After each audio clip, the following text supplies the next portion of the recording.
Assalamualaikum warahmatullahi wabarakatuh. Waalaikumsalam warahmatullahi wabarakatuh. Bagaimana kabarnya hari ini anak-anak? Baik. Alhamdulillah. Sebelum kita mulai pelajaran, mari kita berdoa dulu. Siapa yang ketuanya di sini? Saya. Iya. Sebelum kita mulai pelajaran, baiknya kita berdoa terlebih dahulu. Berdoa mulai.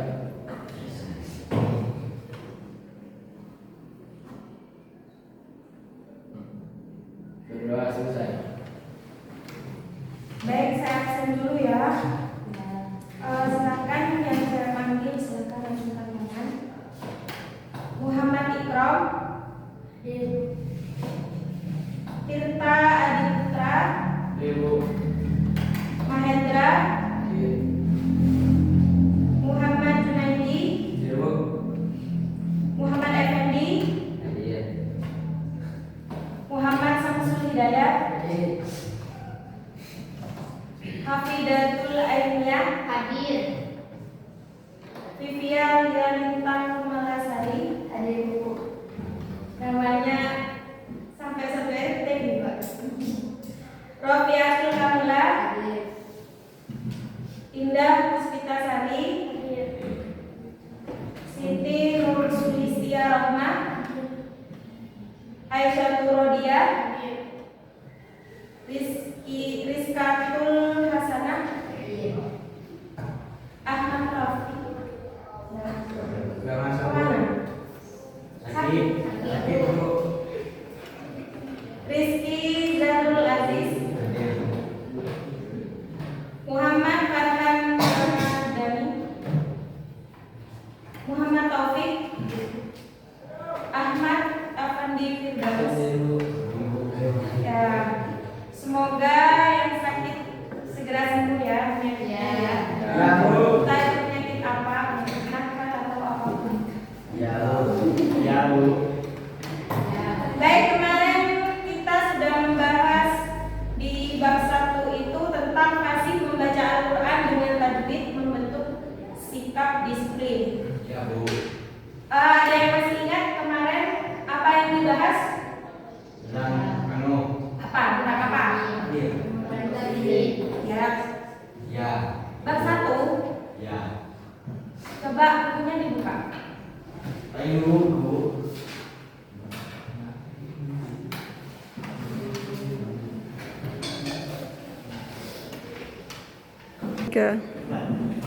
Ada yang masih ingat yang dibahas kemarin? Ya. Ya Bu. Minggu kemarin maksudnya. Ada. Ya. Kemarin yang kita bahas fasih membaca Al-Quran dengan tajwid membentuk sikap disiplin. Apa saja pembahasannya? Ada yang masih ingat? Ya. Coba, Mas Hendra. Apa? Masalah ilmu hafal.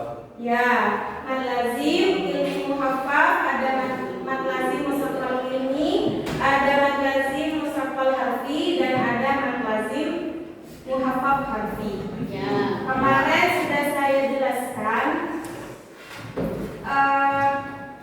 Dan sekarang kita pindah di bab 2, meraih berkah dengan sikap jujur dalam muamalah. Ya, dalam berjual beli. Itu kemarin sudah kita catat ya, dan sekarang saya jelaskan. Ya. Dalam surat apa kira-kira? Dalam Al-Quran. Al-Mutaffifin. Ya. Dan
Cukup ya. Dari ayat 1 sampai ayat 17 sudah dibacakan tadi.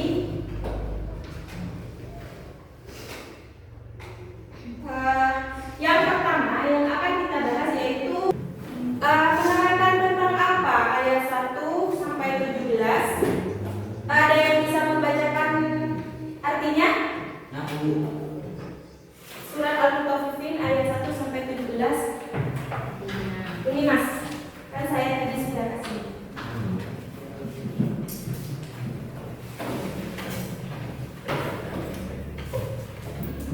Nih, coba bacakan ayat 1. Artinya ayat 1.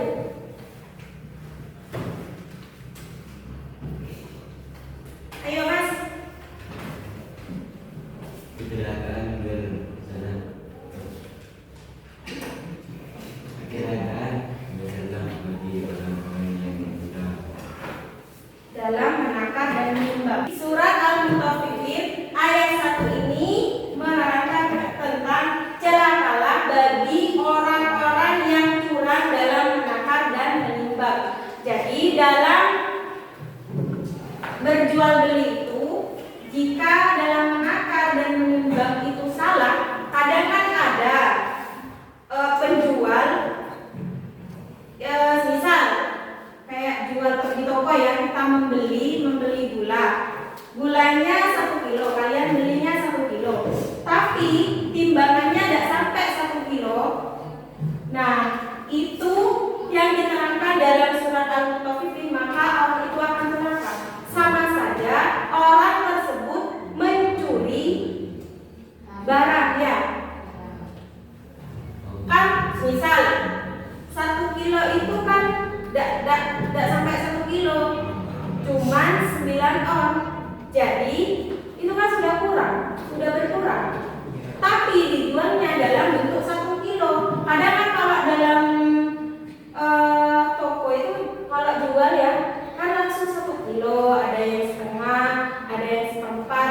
Itu kadang tidak nyampe. Nah itu yang dimaksud dalam surat Al-Mutaffifin ayat 1 ini. Akan celaka dalam menakar dan menimbang. Dalam ayat selanjutnya ayat 2. Silahkan Mas Junaidi dibaca ayat 2.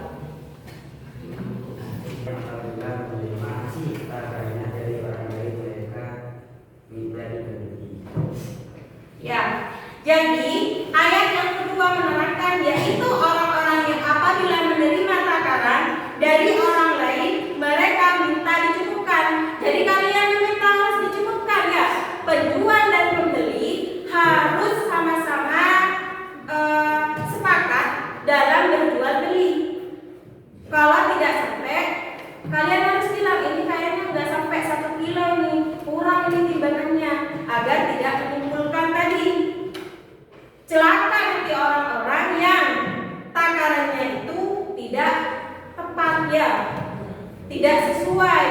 Semisal 1 kilo tidak sampai 1 kilo, seperempat tidak sampai seperempat, walaupun cuma 1 on saja.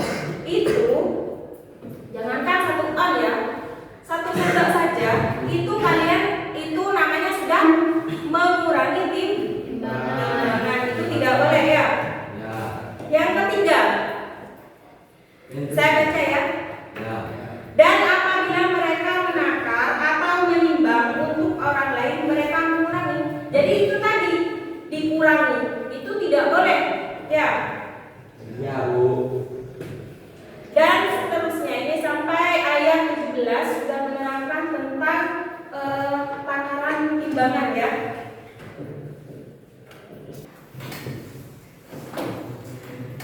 Ini di ayat 6, yaitu pada hari ketika semua orang bangkit menghadap Tuhan seluruh alam. Artinya ketika kita nanti sudah pada hari kiamat ya, kita akan mempertanggungjawabkan perbuatan kita karena sudah terekam. Apapun yang kita lakukan di dunia sudah terekam di coba di ayat 8 dibacakan. Tahukah kamu apa sejenis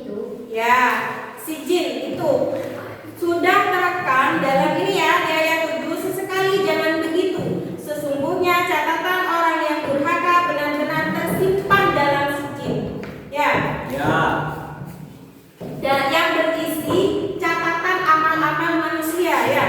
Ya. Ini diterangkan di ayat 9, yaitu kitab yang berisi catatan atau amal perbuatan manusia. Sekarang di ayat 10. Masih di surat Al-Mutaffifin ya, di ayat 10. Celakalah pada hari itu bagi orang-orang yang mendustakan. Jadi orang-orang yang salah menakar dalam timbangan itu dianggap mendustakan dan akan celaka pada hari kiamat nanti. Ya. Ya. Dan juga itu kan di hari kiamat nanti ada hari pembalasan. Ya. Maka akan ada hari pembalasan nanti ya bagi orang-orang yang salah dalam menakar timbangan tersebut. Ayat 12, dan tidak ada yang mendustakannya di hari pembalasan kecuali setiap orang yang melampaui batas dan dosa. Ya. Jadi orang-orang yang salah menakar timbangan itu dianggap melampaui batas dan berdosa ya. Ya.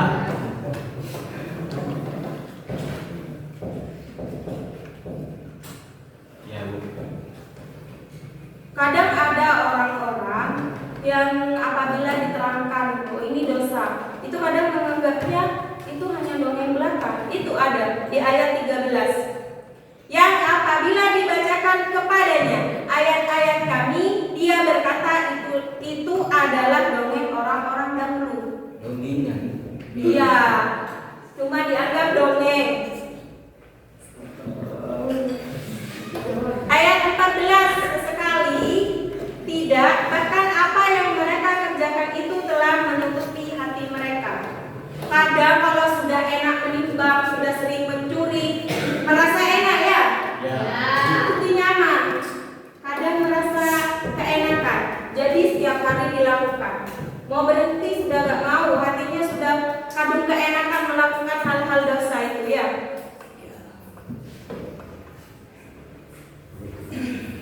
Mereka sudah tertutup, gak mau tahu tentang Tuhannya. Biasanya seperti itu. Ini diterangkan di ayat 15.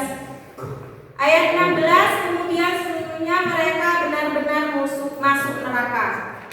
Jadi imbalannya bagi orang-orang yang salah menakar timbangan itu Ya. apa? Masuk neraka. Mau Mas Farhan masuk neraka? Enggak, Bu. Walau Ya, dalam ketemu, Bu. Ketemu lagi, Bu. Iya, makanya kan tadi sudah tercatat dalam apa? Catatan apa? Al-Mutaffifin. Coba enggak. Tadi dicatat dalam kitab apa? Jin. Ya, Sijil. Jin.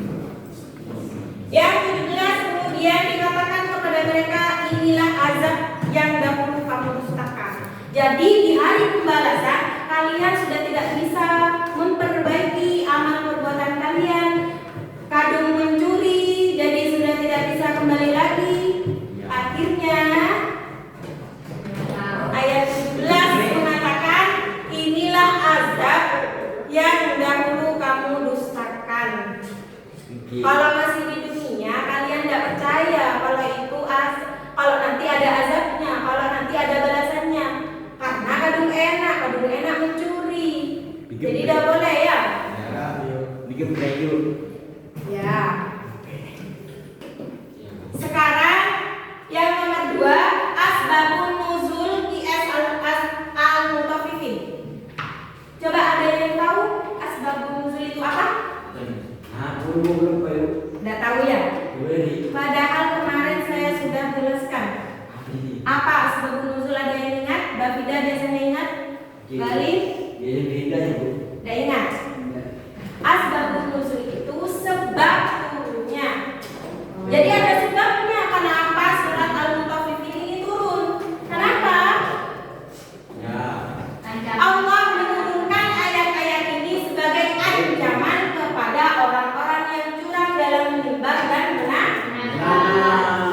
Jadi ini merupakan surat ancaman bagi orang-orang yang curang dalam menimbang dan menakar ya.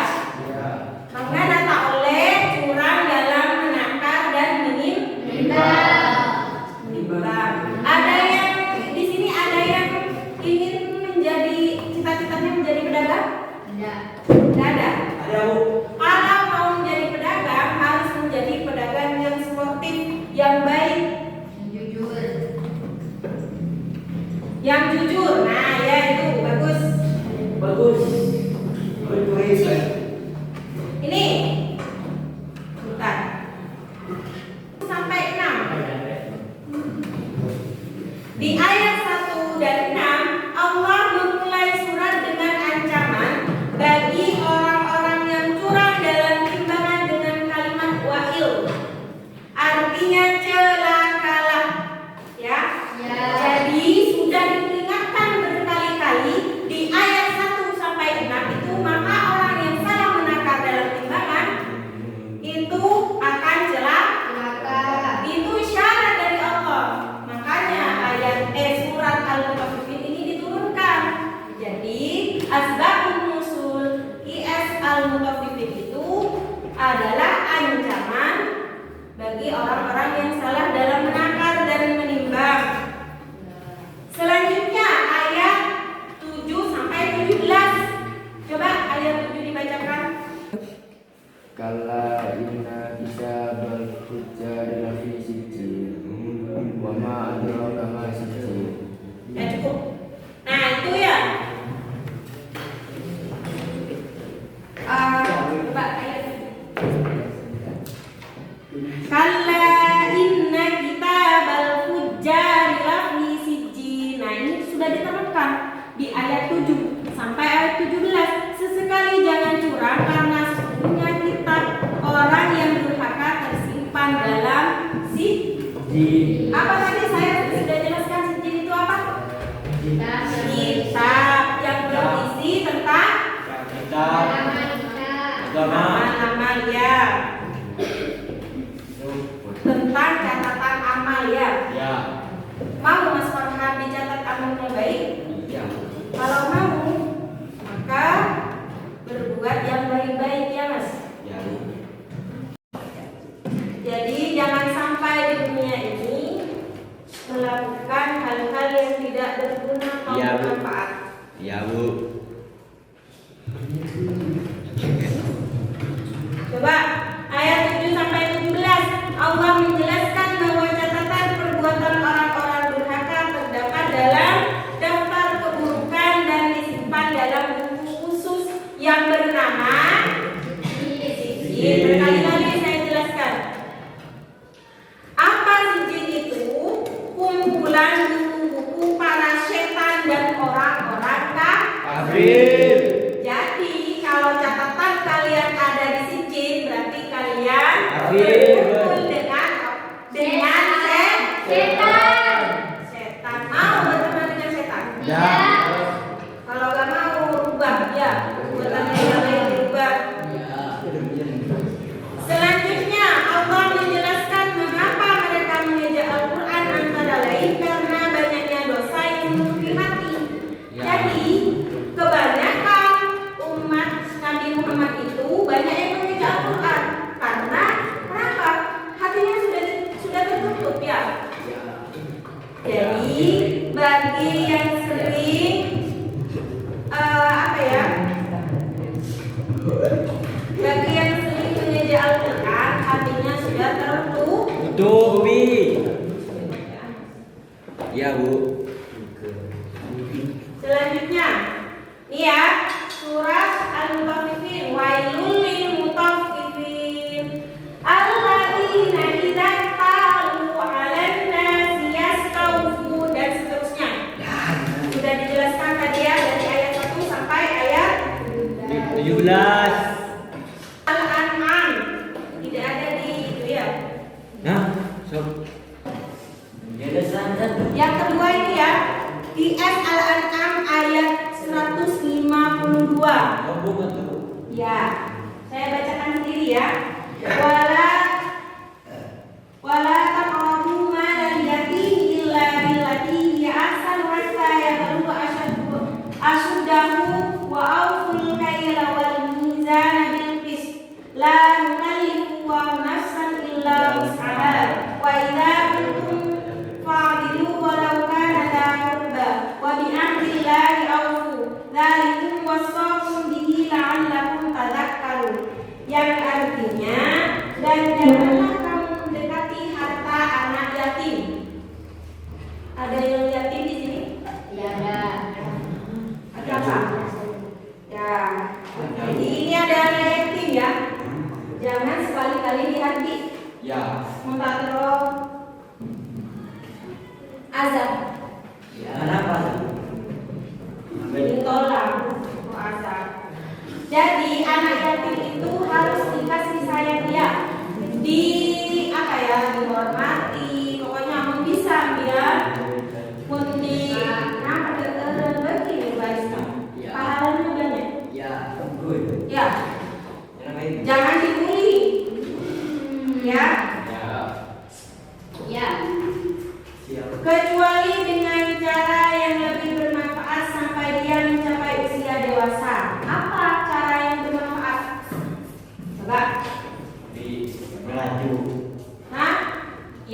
sukarela membesarkan anak yatim? Ada. Di rumahnya contohnya coba.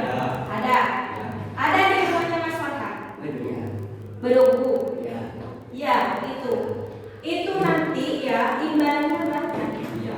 Ada pahalanya. Nanti kehidupannya lebih enak lagi. Coba sudah.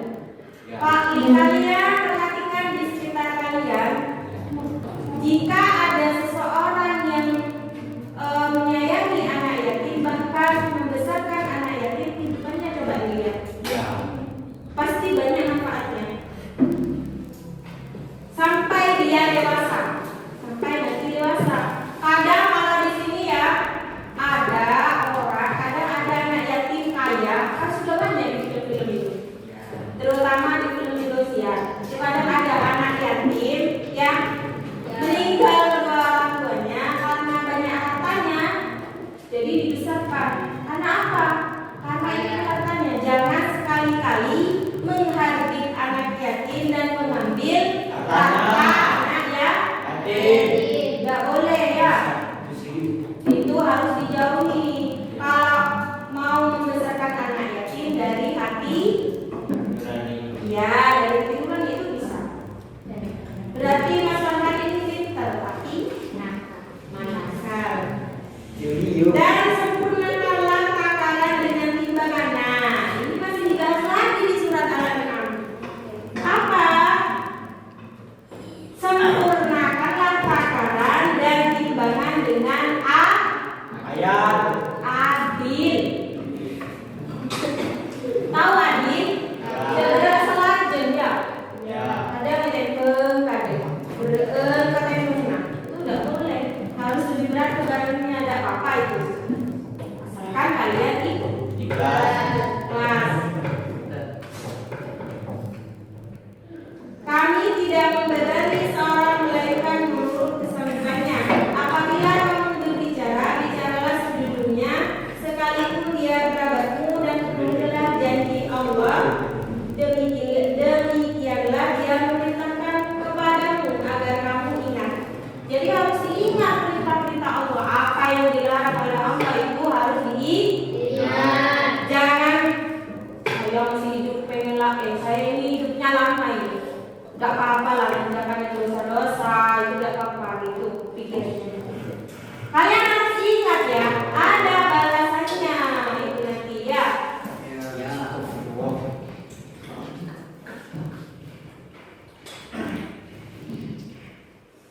Nah iya, ini surat apa?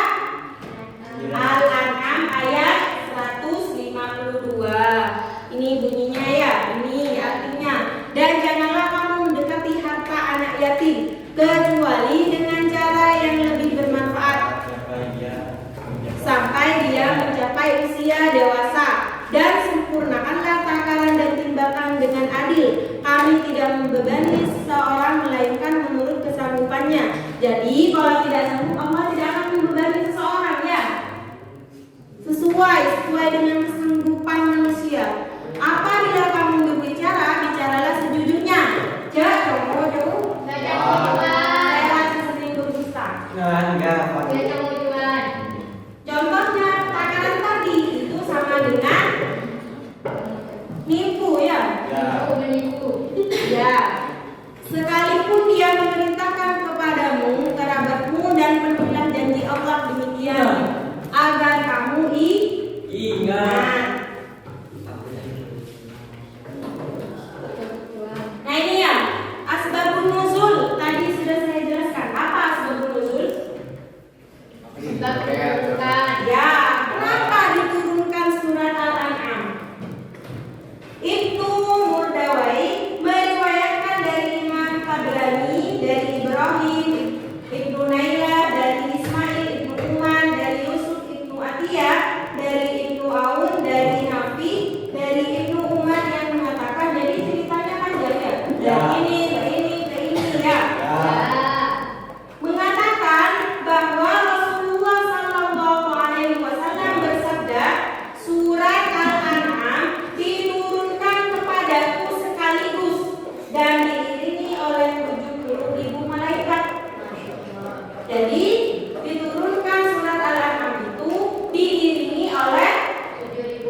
anak yatim.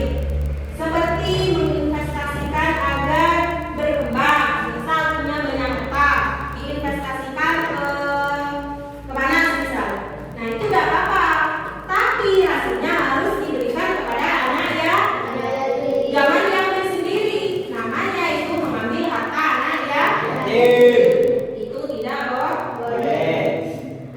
Atau menjaga agar keutuhannya terjamin, tidak diinvestasikan tapi hartanya dijaga agar tidak diambil, agar tidak habis nanti setelah besar atau dewasa nanti dikasihkan ya sama anak yatimnya ya. Terus termasuk juga membayar zakatnya. Jadi apabila ada seseorang yang membesarkan anak yatim, jadi zakatnya dibayar juga. Jangan cuma diambil sendiri hartanya ya. Kan kita semua wajib membayar zakat, walaupun anak yatim ya. Apalagi anak yatimnya orang kaya, zakatnya juga harus dibayar ya. Itu namanya menjaga dengan baik dan menguntungkan, bermanfaat. Itu namanya yang lebih bermanfaat. Kalau tidak dizakati, anak yatimnya dibiarkan, dihardi, itu bukan menguntungkan ya, tapi memanfaatkan ya, memanfaatkan anak yatim. Mencapai satu nisab, jadi zakatnya itu harus mencapai satu nisab sampai dia mencapai usia dewasa. Ini tadi yang sudah dijelaskan.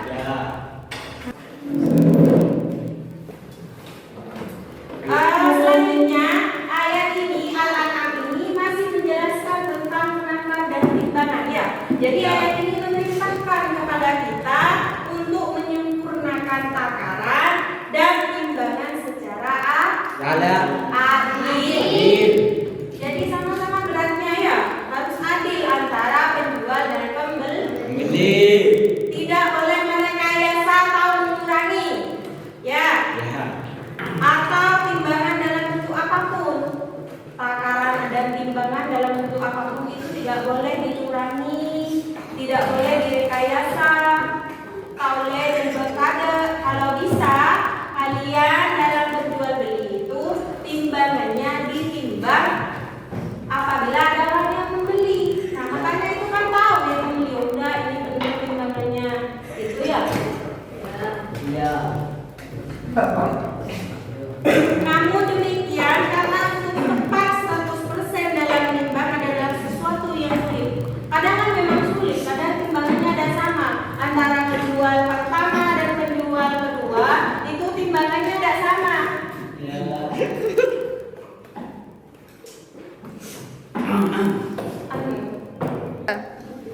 Penjual tidak diharuskan untuk menambahkan barang yang dijual.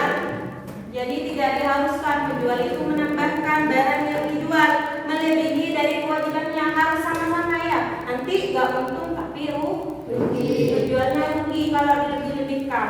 Dikurangi juga tidak boleh. Jadi harus sama rata, harus sama-sama adil. Pembeli juga merelakan jika ada sedikit kekurangan. Jadi kalau antara penjual dan pembeli sudah sepakat, misal si pembeli ikut ke penjual, itu tidak apa-apa. Kalau semisal memang ikhlas, harus sama-sama sepakat ya. Dalam timbangan karena tidak disengaja, mengalaminya pun sengaja. Ayat ini menunjukkan bahwa agama Islam tidak ingin memberatkan pemeluknya.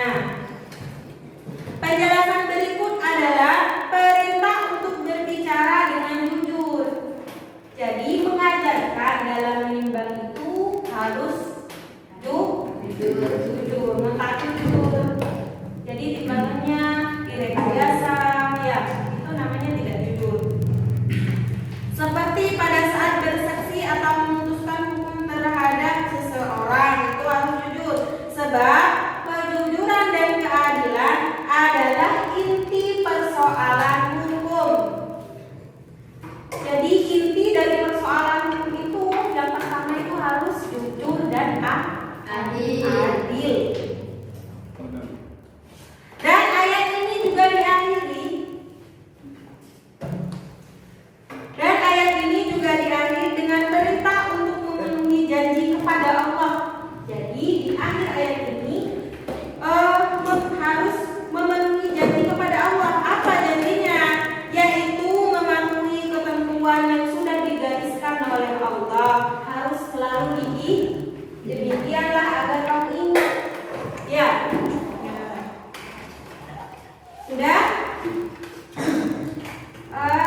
Dujana lepas-lepas pergi.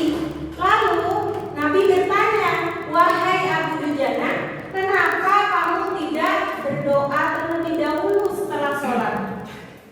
Lalu Abu Dujana menceritakan, wahai Nabi, di rumah saya ada pohon kurma. Kenapa pohon kurma? Ada pohon kurma tapi milik tetangga. Milik tetangga. Kadang ada ya, di sini pekarangan, di sini pekarangan. Misal pekarangan A, pekarangan B. Yang A ini punya pohon kurma tapi menjual ke rumahnya si B. Nah, karena Abu Dujana ini orangnya jujur, tidak ingin keluarganya memakan barang yang bukan haknya. Jadi Abu Dujana ini lepas-lepas pulang. Kenapa? Karena ingin menjaga keluarganya dari memakan pohon yang bukan miliknya, pohon kurma tersebut. Lalu Abu Dujana ini cerita kepada Nabi, ya Rasulullah, itu pohon kurmanya kan sudah berbuah, itu buahnya jatuh.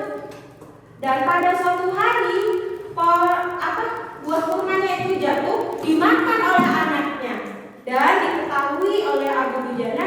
Lalu Abu Dujana langsung menyuruh anaknya untuk memuntahkan.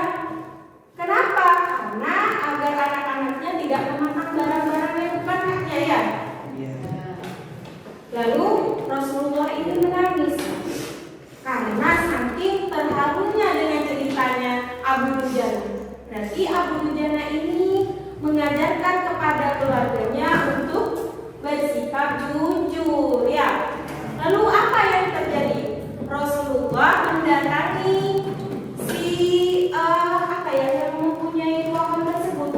Yang mempunyai pohon tersebut ini orangnya munafik, orangnya tidak baik. Nah, jadi didatangi oleh Rasulullah. Rasulullah bertanya kepada orang yang mempunyai si munafik ini ya, wahai si pemilik kurma, bolehkah saya membeli pohon kurma yang menjual ke rumah si Dujana? Gitu ya. Rasulullah itu bertanya, akan saya beli 10 kali lipat dari harga pohon kurma yang ada di tempat tersebut. Tapi apa jawabannya? Jawabannya si munafik ini, saya tidak akan menjual kecuali dengan jika hanya berjanji. Saya akan menjual dengan paket cash. Jadi tidak mau kalau cuma bicara saja. Nah, pada akhirnya si Abu Bakar ini ya, si Abu Bakar As-Siddiq ini siapa? Sahabat Nabi. Yang keempat itu kan. Nah, si Abu Bakar ini mendatangi karena sudah berbincang-bincang. Jadi si Abu Bakar itu mendatangi, wahai si munafik ini ya, saya akan membeli pohon kurma ini dengan harga 10 kali lipat pohon kurma terbaik. Jadi kalau Nabi tadi kan ingin membeli 10 kali lipat pohon kurma yang ada di situ. Tapi kalau Abu Bakar ini akan membeli pohon kurma 10 kali lipat dengan harga pohon kurma yang lebih baik di sana. Jadi ini mau, ya sudah saya akan menjual gitu. Saya akan menjual. Jadi sudah terjadi transaksi jual beli antara pohon kurmanya itu ya. Jadi pohon kurma itu sudah jadi milik si Dujana, si Abu Dujana ini sahabat Nabi. Nah, akan tetapi karena memang orang yang munafik dan curang, jadi ini cerita setelah sampai di rumahnya, si munafik ini cerita ke istrinya, saya sudah menjual ini pohon kurmanya saya sudah jual ke sahabat Nabi Abu Bakar yang akan menjadi miliknya si Abu Dujana. Tapi karena pikirannya memang licik, munafik, dia bilang ke istrinya, tapi saya nggak mau jual itu, walaupun sudah uangnya saya sudah dikasihkan ke saya cash, saya tidak mau jual. Itu kan tetap di rumah kita, ada akan pindah. Jadi yang akan memetik buahnya tetap saya, bukan Dujana, karena cuma menjual ke rumah Dujana. Jadi pikiran liciknya sudah keluar. Nah, Akhirnya sudah keesokan hari ada keajaiban, pohon tersebut pindah ke rumah Abu Dujana. Itu kan tidak masuk akal ya. Tapi karena Allah mengizinkan pohon tersebut pindah dari rumahnya si munafik pindah ke rumahnya Abu Dujana. Padahal si munafik ini sudah sudah mempunyai pikiran licik. Ini tetap saya yang akan memetik buahnya nanti. Tapi karena Allah mengizinkan pohon ini pindah sendiri pohonnya, bukan digali lalu dipindah, bukan. Tapi memang pindah sendiri. Lalu setelah pagi-pagi si munafik ini gini, loh kok pindah ya, kemana ini pohon kurma ini kok pindah ke sana? Siapa yang memindahkan? Nah itu suatu keajaiban. Apa yang dapat kita ambil dari kisah Abu Dujana dan Rasulullah ini? Apa? Kejujuran. Karena Abu Dujana ini jujur dan sudah ditolong oleh Rasulullah, ikhlas dan mengajarkan kepada anak-anaknya untuk tidak memakan barang-barang yang bukan miliknya ya. Jadi hikmah yang dapat kita ambil dari kisah ini adalah kejujuran dan juga dalam hal berjual beli. Tadi kan yang itu si munafik sudah jelas sudah pengen curang, tapi Allah tidak mengizinkan dia tetap curang. Dipindahlah pohon kurma ke rumah Abu Dujana. Sudah paham?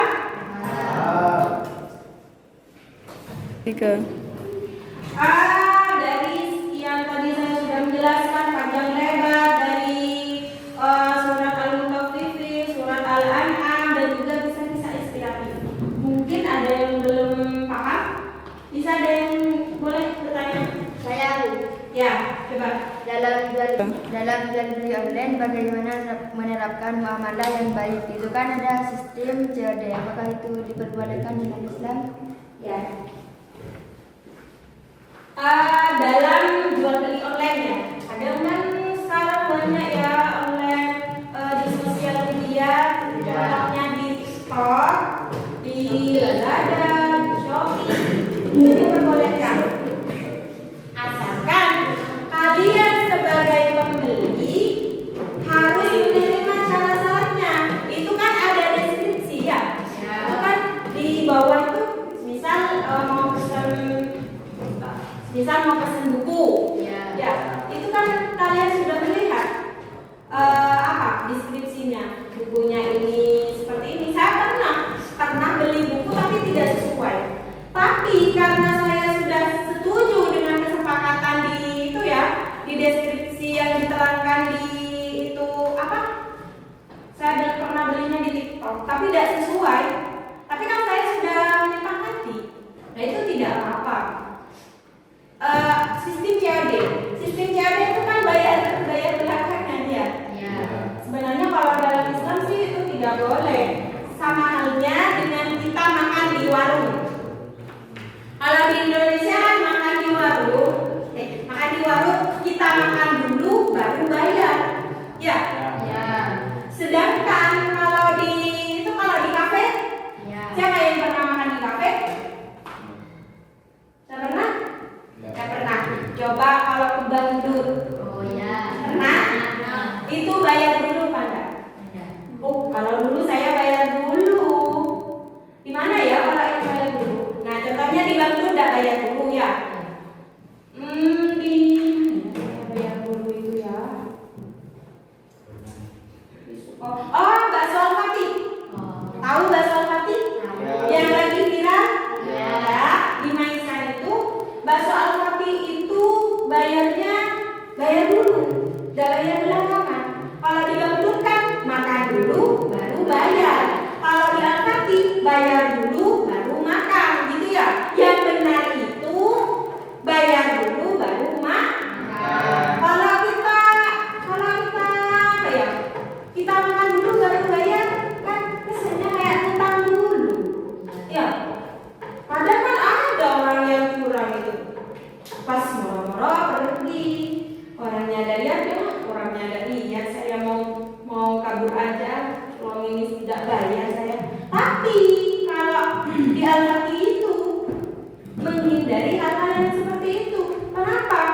itu cerita itu apa ownernya Fatih itu ya, kalau di TikTok itu live cerita, saya itu makanya pelanggan saya, pembeli saya itu disuruh apa ya, bayar dulu karena kadang itu kerupuk gak bayar, walaupun cuma kerupuk, tapi kalau 5 kerupuk harganya 1.000 kan 5.000, kalau bayar dulu kan gak rugi ya.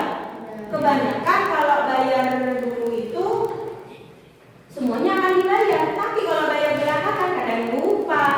Siapa yang sering lupa atau apa? Kalau kan di sini tidak ya, tidak boleh ya. Kalau begini itu kasihan, orangnya kan mencari untung, bukan mencari rugi. Kalau tidak dibayar nanti rugi. Ada lagi? Ya. Bagaimana cara kita agar bisa menerapkan jual beli dengan muamalah yang baik dalam kehidupan sehari-hari? Nah, dalam kehidupan sehari-hari, contohnya tadi, kalau kita sebagai pembeli itu harus menyetujui syarat-syarat yang sudah disepakati. Kalau beli itu ya, jangan asal beli saja. Kita itu belinya harus menyepakati dengan ya penjual ya. Tadi kan sudah diterangkan. Nih, sebentar.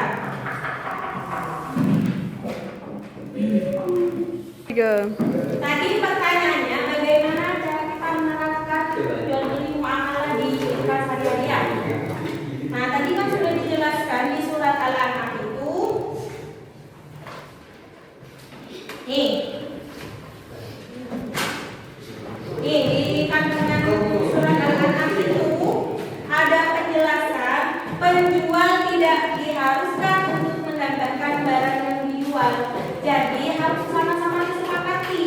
Semisal apa ya, barangnya yang jual itu ikut ke barangnya yang membeli ikut ke penjual, itu si pembeli harus ikhlas ya. Yang penjual juga sama, karena dalam menangkap timbangan itu untuk sama-sama adil itu sangat sulit ya. Jadi penjual tidak diharuskan untuk mendapatkan barang yang dijual melebihi dari kewajibannya. Pembeli juga merelakan. Jadi sebagai pembeli harus sama-sama rela. Misal barangnya itu sedikit, si penjual jika melebihi itu juga rela kalau si pembeli ya. Jadi harus sama-sama disepakati. Ada sedikit kekurangan dalam timbangan karena tidak disengaja. Jika ada sedikit kekurangan dalam timbangan itu harus sama-sama rela. Terus ayat ini menunjukkan bahwa agama Islam tidak ingin memberatkan pemeluknya. Jadi ayat yang sudah diturunkan surat Al-An'am itu menjelaskan bahwa agama Islam tidak memberatkan pemeluknya ya.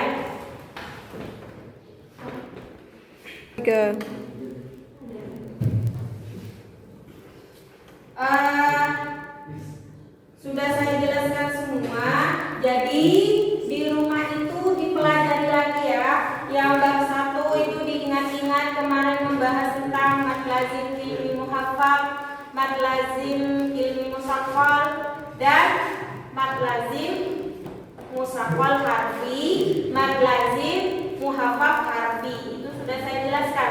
Dan untuk minggu depan kalian di rumahnya diingat-ingat ya, dari pembahasan surat Al-Mutaffifin yang membahas tentang muamalah takaran dalam menimbang ya. Itu harus diingat-ingat, dievaluasi lagi, dipelajari lagi di rumahnya ya. Jangan malas-malas.